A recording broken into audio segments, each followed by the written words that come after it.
Hello YouTube, it's Rob here.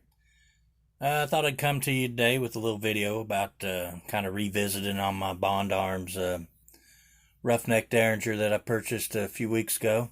Um, been shooting the gun a little more and have fired it a little more. When I first got the gun, I was struggling a little bit with the accuracy of it. And you might notice that it is unloaded, by the way, that I have removed the trigger guard from the bottom of it. And the one thing I found is that when I was pulling the trigger, it seemed to be my finger was touching the bottom of the trigger guard and forcing my finger up a little higher than I would have liked to have been on the gun. So just out of an experiment, I kind of took the trigger guard off and took it outside and I shot it. And I have to say that that was probably the best move I made for myself. I find that if you can get your finger down kind of on the point of the trigger toward the lower part, that it does make the trigger pull, in my opinion, substantially easier. It has allowed me to become more accurate with the gun now to where I can hit fairly well with it. Uh, this is not a target pistol. This is a self-defense, get me out of a bad situation type gun. Um, but some people might be concerned with removing their trigger guard. It is designed to be able to do that. Bond Arms does make several models of Derringers which do not even come with the trigger guard. It does have the rebounding hammer system on it. So when you fire the gun and you pull the trigger, the hammer goes forward. It impacts the firing pin, and as you can see, it's spring loaded. It wants to pop back out. So when you let off the trigger and it pops back out, it is locked. It is not going to impact the firing pin in any way. And you do also have the crossbolt safety here that you can use if you so desire.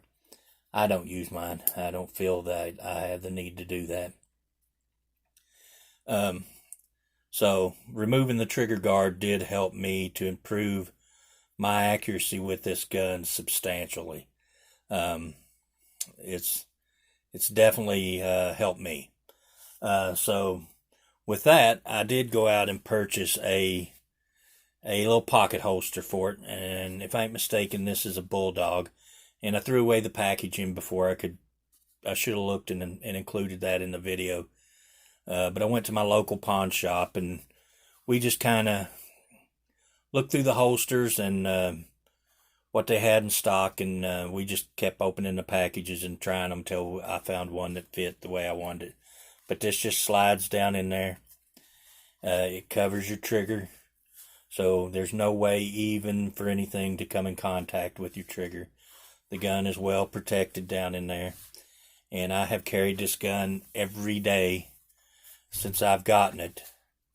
And I have to say that it carries really well. You know, this is a chunky little handgun, and it is heavy. But I have to say that carrying it in my pocket, I forget it's even there. You don't know it's in there. So it's very, very easy to carry. Small, concealable. It's just a nice package. And you know, I have a lot of other guns, and I never carry one because it's too inconvenient. When I'm working, I can't, you know, it just can't, it's not feasible with the work I do to do it. But with this, I can drop it in my front pocket and I'm good to go. And I have to say that I have carried this every day since I've gotten it. And that's the longest stretch I've ever carried a gun every day in my life. So it is completely carryable. Now, this is the fourth time I've made this video because I've had some issues. But another thing I picked up for it is this. You can get these in a 2-pack, but these are Bianchi speed strips. Bianchi. And these are 38 357 Magnum. And the first video I made, I was trying to load them two at a time, and that's kind of clunky. It could be done with a lot of practice. You know, you could stick two in there, but that's going to take practice. And I got to looking at my technique again, and I thought, you know, it's actually simpler, you know, to open your gun, stick one round in, pop it off, stick another round in, pop it off, and there you go. This keeps your ammunition together in your pocket. It's there, it's ready. Like I said, with practice, you could do 2 rounds at a time, but I think it's actually faster to do the one. And this gives you the ability to also carry different types of ammunition. As you can see here, I have 4 rounds of 357 Magnum, and I have 2 rounds of 38 357 Magnum birdshot. And the birdshot would be great for if you're hiking and camping and you're in an area with snakes or vermin, varmints, whatever. You know, you always can have a couple rounds of birdshot with you. If you don't have that problem, you could carry, you know, I could carry 2 birdshot, 2 38s, and 2 357 Magnums. And this just keeps them nice and neat in your pocket. This is really flat. You know, it's narrower than my finger. You know, it's easy to carry. What I would like to see is somebody come up with a holster, a pocket holster that you could, you would have a little pocket on it where you could carry a speed strip maybe on the side. That'd be kind of nice to have a little just slip pocket that you could slide that down in. Maybe somebody out there does leather could, you know, I pedal in it, but I'm not that good. So that's just a couple little things I've done to make my gun a little more feasible for carry. That gives me a total of 8 rounds. And like I said, they come in a 2-pack, so you could have, you know, 14 rounds on you if you wanted to carry both strips.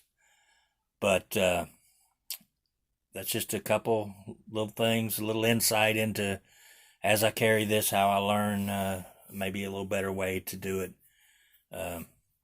Awesome little gun. The more I have it, the more I like it. Like I said, I do carry it. I appreciate everybody watching my videos and taking time to comment and ask questions or give their feedback, and I appreciate every one of you. So if you like the video, give me a thumbs up, comment, and I'll keep trying to make them. I hope they don't get boring or redundant, but I appreciate everyone, and everyone have a good day, and we'll see you on the next video.